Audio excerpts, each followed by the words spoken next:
ओम नमः शिवाय। नमस्कार प्रिय श्रोताओं, आप सभी का हृदय से स्वागत है भक्ति साधना और आध्यात्मिक शांति के मार्ग को। मैं हूं आपका होस्ट पिंटू कालरा। आइए कुछ क्षण अपने मन को शांत करें और इस समय को पूर्ण रूप से और आत्मचिंतन को समर्पित करें। तो चलिए शुरुआत करते हैं आज के पावन प्रसंग की। आज का पावन प्रसंग हमारा लक्ष्मी तंत्र, ब्रह्मांडीय ऊर्जा और चेतना का रहस्य है के ऊपर है दोस्तों।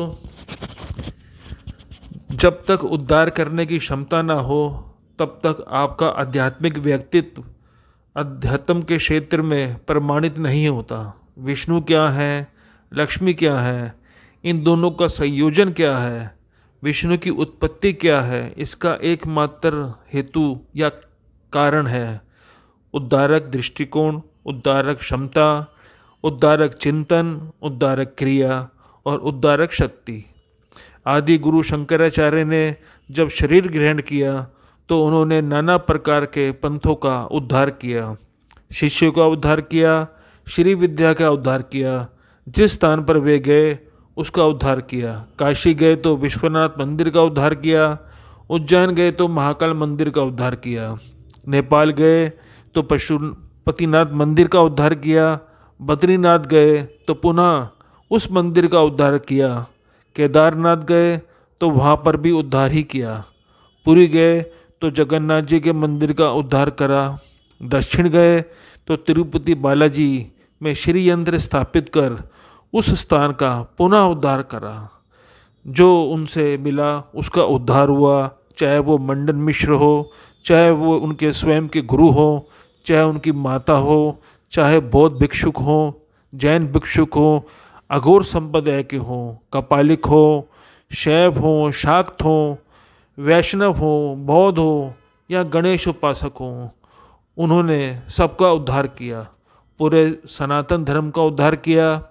उनकी जकड़न, उनकी अकड़न, उनकी जंजीरें, उनके विधान, उनके सिद्धांत, उनकी सोच, उनके कार्य करने की शैली इत्यादि का पुनरुद्धार किया, उसे पुनः शुद्ध, बुद्ध और नित्य किया।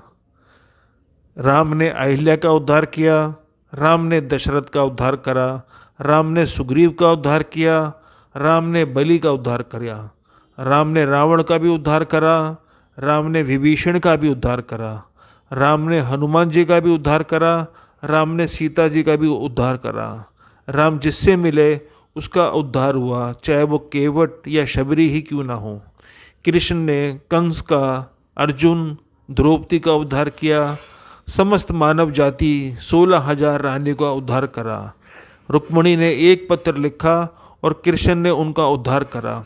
विष्णु हमेशा उद्धारक होते हैं, विष्णु हमेशा कल्याणक होते हैं। लक्ष्मी जब तक विष्णु के पास रहती है तब तक विष्णु उद्धारक एवं कल्याणक होते हैं। गुरु तो साक्षात विष्णु है, अतः उनके शिष्य को उद्धार करना ही पड़ता है।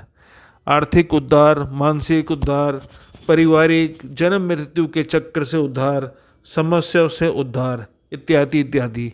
यही श्री विद्या है कि जहाँ हाथ रखो वहाँ उद्धार हो जाए, जहाँ चरण रखो वहाँ उद्धार हो जाए।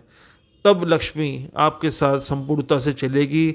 जहाँ देखो, जहाँ श्वास लो, जहाँ बैठो, जहाँ शयन करो, जहाँ जाओ, जहाँ बोलो, अर्थात जहाँ भी जिस प्रकार से आपकी मौजूदगी हो वहाँ पर उद्धार और कल्याण सूक्ष्मतीत स्तर के साथ जड़, चेतन, अचेतन एवं मनुष्य के स्तर तक होना चाहिए। यही विष्णु क्रिया है। जो आपको देखे, सुने, पढ़े, जो आपके बारे में सोचे, बस एक क्षण में उद्धार होना चाहिए, अन्यथा आप असुर कहलाओगे। अर्थात जहाँ दृष्टि गई वहाँ सत्यानाशित सत्यानाश, जिससे जुड़े उसका सत्यानाश। यह पूजन ना उद्धार विष्णु को करना ही पड़ता है। क्या होगा अगर मैं आपसे कहूँ कि जिस लक्ष्मी को दुनिया सिर्फ सोने, चांदी और पैसों से जोड़ कर देखती है, असल में वो इस पूरे ब्रह्मांड को जन्म देने वाली सर्वोच्च शक्ति है। क्या हो अगर धर्म की देवी असल में चेतना की देवी हो। नमस्कार दोस्तों, मैं आज इस एपिसोड में जो हम यात्रा कर रहे हैं, जो आज हमारी आम सोच से परे है। आज हम पन्ने पलटेंगे एक ऐसे प्राचीन और रहस्यमयी का हम पलट रहे हैं जिसको हमने शुरू में ही बोला कि वह लक्ष्मी तंत्र है।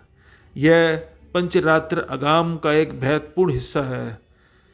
तो अपनी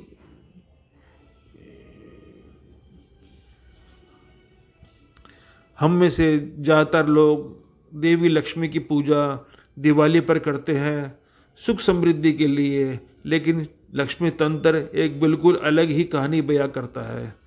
इस ग्रंथ के अनुसार भगवान नारायण और देवी लक्ष्मी दो अलग अलग सत्ता नहीं है।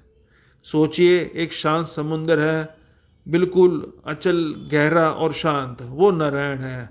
लेकिन उस समुंदर में जो लहरें उठती हैं, जो गति है, जो शक्ति है, वो लक्ष्मी है। लक्ष्मी तंत्र कहता है कि भगवान नारायण की अपनी कोई स्वतंत्र क्रिया नहीं है। उनकी हर इच्छा, उनका हर कार्य देवी लक्ष्मी के रूप में ही प्रकट होता है। देवी खुद कहती है कि अहम नारायण ही, यानी मैं ही नारायण की प्रकृति हूँ। इस ग्रंथ में लक्ष्मी को सिर्फ धन की देवी नहीं बल्कि 6 दिव्य गुणों का संगम माना गया है। ज्ञान, शक्ति, ऐश्वर्य, बल, वीर्य, तेज, जो इस पूरे ब्रह्मांड का सॉफ्टवेयर है, जो हर एक चीज़ को चला रहा है। आपके अंदर जो सोचने की शक्ति है, जो कुछ कर गुजरने की आग है, वो उसी ब्रह्मांडीय ऊर्जा का एक छोटा सा अंश है। लक्ष्मी तंत्र का सबसे खूबसूरत हिस्सा है देवी लक्ष्मी और भगवान इंद्र के बीच का संवाद। जब देवता उनसे पूछते हैं कि हे देवी, आप असल में कौन हैं, इस सृष्टि का निर्माण कैसे हुआ, तब देवी लक्ष्मी एक ऐसा रहस्य खोलती है जो आज के क्वांटम फिजिक्स जैसा लगता है। वो बताती हैं कि सृष्टि की शुरुआत में सिर्फ एक परम शून्य या शुद्ध चेतना थी। फिर उनके भीतर एक इच्छा जागी। उस इच्छा से ही ब्रह्मांड का विस्तार शुरू हुआ। उन्होंने खुद को अलग अलग रूपों में, जिन्हें व्यू कहा जाता है, में बांटा। वासुदेव, संकर्षण, प्रद्युम्न और अनिरुद्ध। वो कहती है, मैं ही इच्छा हूँ, मैं ही ज्ञान हूँ, मैं ही क्रिया हूँ।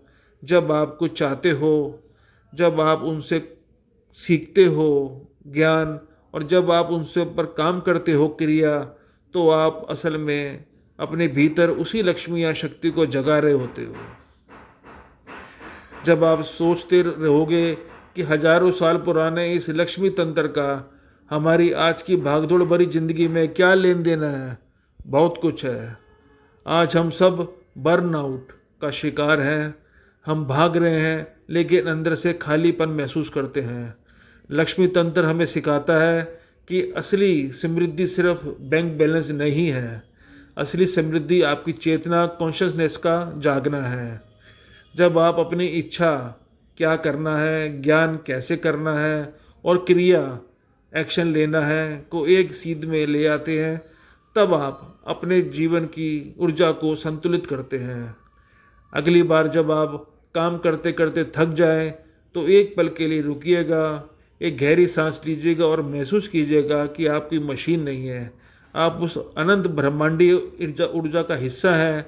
अपनी उस इनर शक्ति से जुड़िए।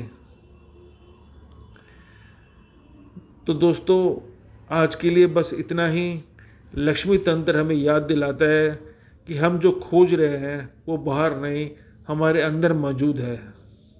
लेकिन जाते जाते आपके लिए एक सवाल छोड़कर जा रहा हूँ। अगर आपके भीतर इस पूरे ब्रह्मांड की ऊर्जा छिपी है, तो वो कौन सी चीज़ है जो आपको आपकी पूरी क्षमता तक पहुँचने से रोक रही है? सोचिएगा ज़रूर।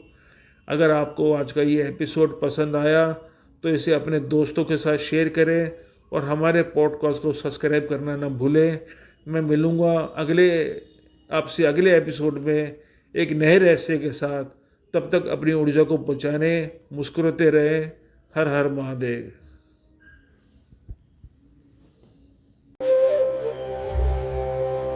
साधना सिद्धि शक्ति ऑफिशियल।